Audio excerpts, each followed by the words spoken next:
Mukunda Jewellers first ever factory outlet. BA 2 to 12% charges with zero making charges low. Pattern on sale with zero making charges. హైడ్రాది కాదు సమస్య. హైడ్రా కట్టడాలు కూల్చున్నంత వరకు ప్రజల్లో కొంచెం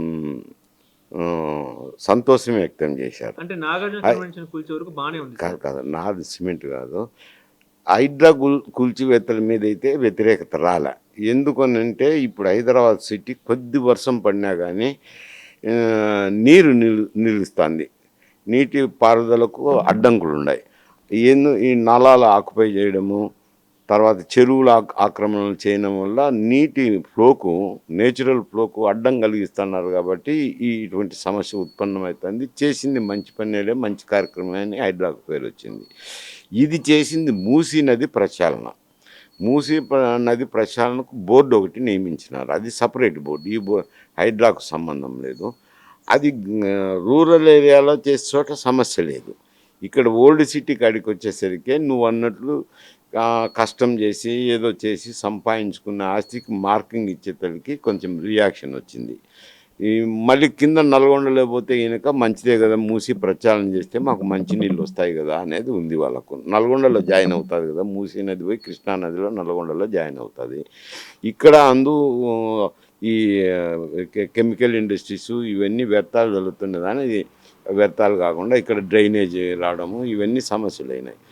ఆ సమస్యకు నివారణ అవుతుంది కదా అని గ్రామీణ ప్రాంతాల్లో అయితే మంచిదే ఉంది. ఇక్కడ ఓల్డ్ సిటీ వచ్చేసరికి ఇదే చిన్న వాళ్ళు మీరు అన్నట్టు కూలీ నాలుగు కొంత స్థలం డబ్బు సంపాదించుకొని ఏదో ఎవరో ఒకరు అమ్ముతాంటారు, బ్రోకర్లు వచ్చి ఏదో ఈ స్థలం ఆ స్థలం అని నదిలోది కూడా ఆక్రమించి అమ్మింటారు. వాళ్ళు చూసుకోరు కదా.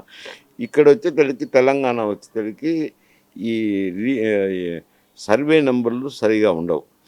మళ్ళా ఆంధ్రాకు పోయినా రాయలసీమ పోయినా అప్పుడు బ్రిటిషర్స్ ఉన్నారు. సర్వే చేసి ప్రతి సర్వే నెంబర్లో ఎంతమంది యజమానులు, ఆ సర్వే నెంబర్ యొక్క భూమి విస్తీర్ణం ఏమిటి, పొడవు ఎంత, సర్వే మ్యాప్లు ఉంటాయి.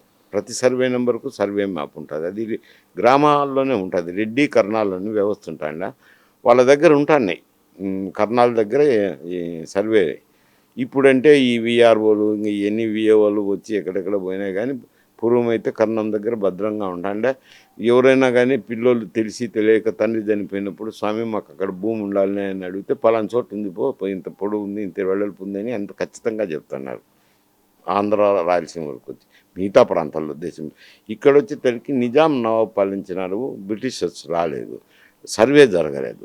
అందువల్ల ఈ అవకతవకలు ఉంటాయి. ఎవరో ఒకరు మధ్యస్థం ఇన్వాల్వ్ కావడము, ఏదో ఒకటి రికార్డులు పుట్టించడము, ఈ పేద జనానికి అమ్ముతుంటారు. అమ్మినప్పుడు వాళ్ళు కూడా అంత నిక్కచ్చిగా చూసుకోరు కదా.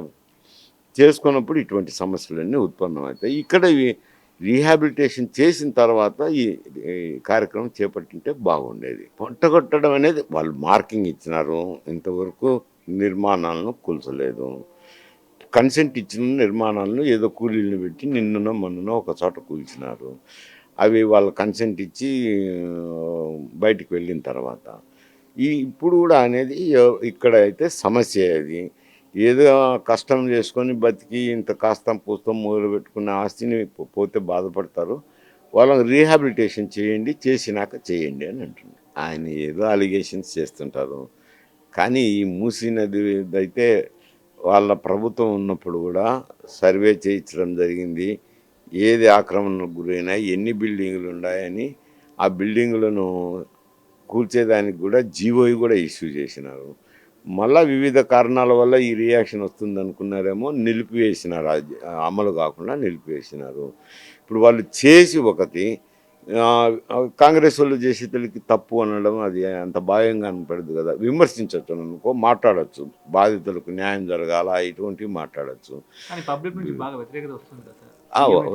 వస్తుంది ఎందుకంటే అక్కడ ఆ ప్రాంత ప్రజల నుంచి వ్యతిరేకత వస్తుంది అంటే తెలుసు నాకు. అది ఆ ప్రాంత ప్రజల నుంచి వస్తుంది.